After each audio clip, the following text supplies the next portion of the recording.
حضرت سیدنا فضیل بن عیاض رحمۃ اللہ تعالی علیہ بہت بڑے اللہ کے ولی گزرے ہیں، بہت بڑے اللہ کے ولی. جب انہوں نے توبہ نہیں نہ کی تھی، توبہ کرنے سے پہلے یہ ڈاکو تھے، ڈاکے مارتے، لوگوں کے مال چھینتے، ظلم و ستم کیا کرتے تھے. جب پھر اللہ رب العزت نے توفیق عطا فرمائی، اللہ کی توفیق کے بغیر کچھ بھی ممکن نہیں ہوتا ہے، جب اللہ چاہتا ہے پھر ہی بندے سے کوئی کام سرزد ہوتا ہے. اب انہوں نے اللہ کی بارگاہ میں توبہ کی. اب اللہ کی بارگاہ میں جب توبہ کرتے ہیں، اللہ ان کو وقت کا امام بنا دیتا ہے. جب توبہ کی تو اب جو ہے وہ نادم ہوئے، شرمندہ ہوئے. اب کہنے لگے لوگوں سے ان کے حقوق معاف کرواؤں گا، جن سے مال لوٹا تھا ان سے جا کے معافیاں مانگوں گا، اور لوگوں سے اپنے حق جو ہے نا بس معاف کرنے ہیں. کیونکہ جب خدا کا بندہ ہو جاتا ہے نا، پھر اپنی انا آڑے نہیں آتی ہے، پھر یہی کہتا ہے کام وہ کرنا ہے جس سے میرا خدا راضی ہوتا ہے. اچھا جی، وہ اپنے حقوق جو ہیں وہ لوگوں سے معاف کروا رکھے ہیں، حقوق معاف کرواتے جا رہے ہیں. ایک عیسائی غیر مسلم کے پاس گئے، جا کر کہا ہے بندہ خدا بات یہ ہے، میں نے تجھ پر بھی ظلم کیا تھا، تیرا مال لوٹا تھا، تجھ سے معافی مانگنے آیا ہوں، مجھے معاف کر دے. اب وہ غیر مسلم پتہ کیا کہنے لگا اے عیاض، میں نے قسم کھائی تھی کہ جب تک تو میرا مال نہیں نہ واپس کرے گا میں تجھے معاف کوئی نہیں کروں گا. اگر تو میرا مال واپس کرے گا پھر ہی تجھے معافی ملے گی. اب میں نے قسم کھائی ہے، قسم کو پورا بھی کرنا ہے. چلو اس طرح کرو، میں نے اپنے حجرے کے اندر ایک تھیلی رکھی ہے، اس کے اندر سونا ہے، حجرے سے لا کر مجھے دے دو، میری قسم پوری ہو جائے گی، میں تجھے معاف کر دوں گا. حضرت فضیل بن عیاض رحمۃ اللہ تعالی علیہ حجرے کے اندر جاتے ہیں، جا کر تھیلی کو اٹھا کر اس غیر مسلم کو دیا.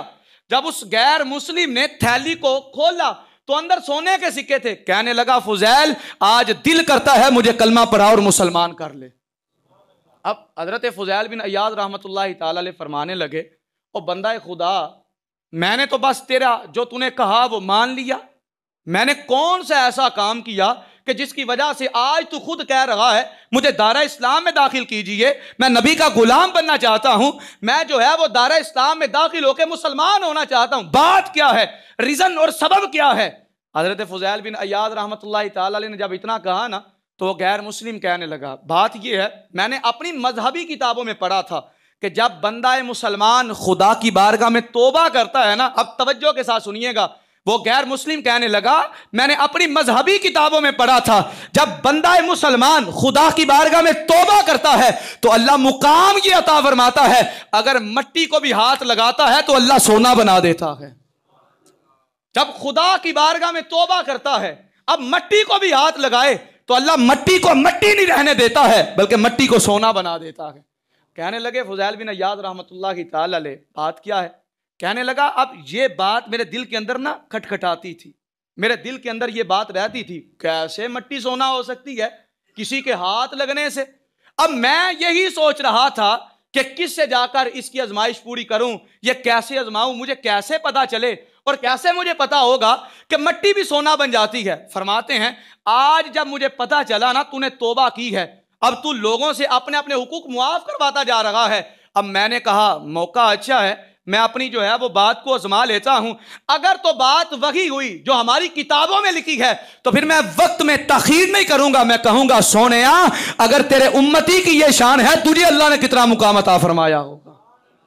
فرماتے ہیں جب میرے پاس آپ آئے، میں نے تھیلے کے اندر پیسے نہیں رکھے تھے، سونا نہیں رکھا تھا، میں نے تو آزمائش کے لیے مٹی رکھی تھی اور مٹی کو رکھ کے اپنے حجرے میں رکھا تھا. جب آپ میرے پاس آئے میں نے آپ کو اندر بھیجا، میں نے مٹی رکھی تھی، آپ اندر جاتے ہیں وہ مٹی تھی لیکن آپ کے ہاتھ لگتے ہیں، اللہ آپ کے ہاتھوں کی وجہ سے مٹی کو سونا بنا دیتا ہے.